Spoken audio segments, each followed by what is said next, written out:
রাসূলুল্লাহ সঙ্গে সঙ্গে মুচকি হাসি দিয়ে আবু জেহেলের গর্তের কাছে ছুটে চললেন।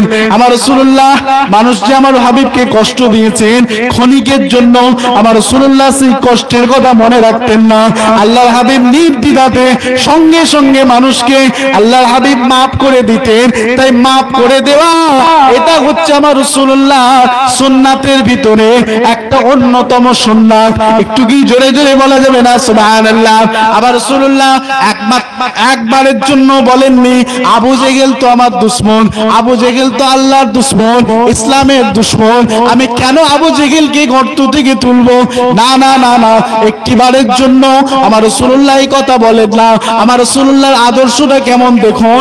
আল্লাহ কেন কোরআনে বললেন ইন্নাকা লাআলা খুলুকিন আযীম, নিশ্চয় আমি আল্লাহ পাক আমার হাবিবের মধ্যে সবথেকে আলা আদর্শ দিয়েছি, সবথেকে উত্তম আদর্শের অধিকারী আমি মুহাম্মদকে করেছি।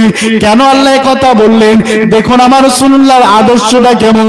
সঙ্গে সঙ্গে নির্দ্বিধায় আমার রাসূলুল্লাহ আবু জেহেল যে গর্তে পড়ে গিয়েছে আল্লাহর কাছে সেই গর্তের কাছে গিয়ে আমার রাসূলুল্লাহ বিসমিল্লাহ বলে হাত বাড়াবেন।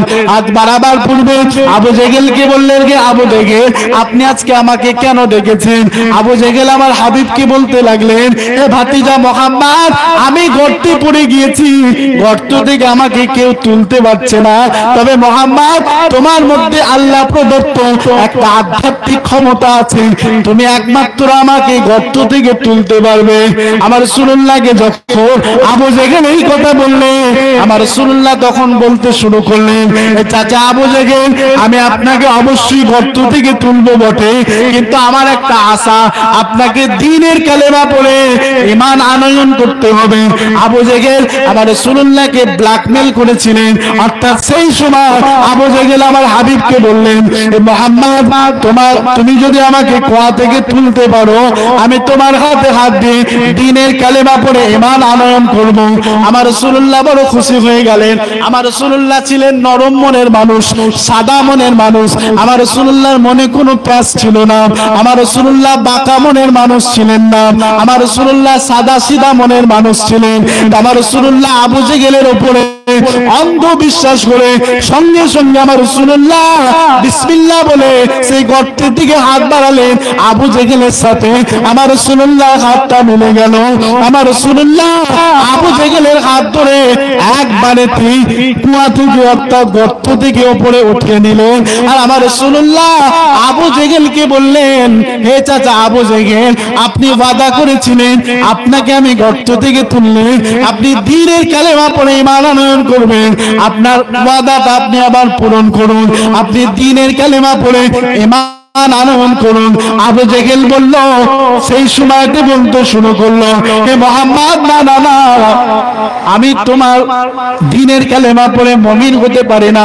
তুমি মুহাম্মদ হচ্ছে জাদুকর, তুমি জাদুর মাধ্যম দিয়ে আমাকে কুয়া থেকে তুলেছো, নচেত মক্কার কোনো মানুষ হাত বাড়িয়ে দড়ি লাগিও আমাকে যে কুয়া থেকে তুলতে পারেনি।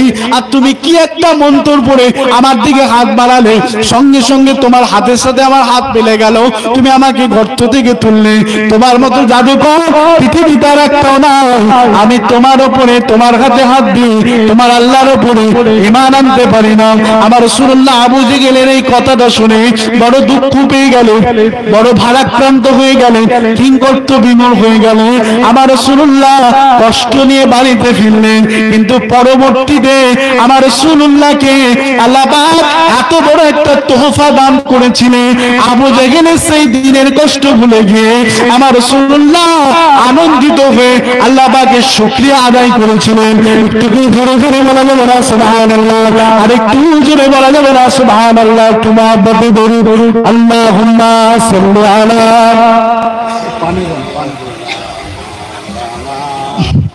وعلى آل سيدنا اللهم صل على وعلى آل سيدنا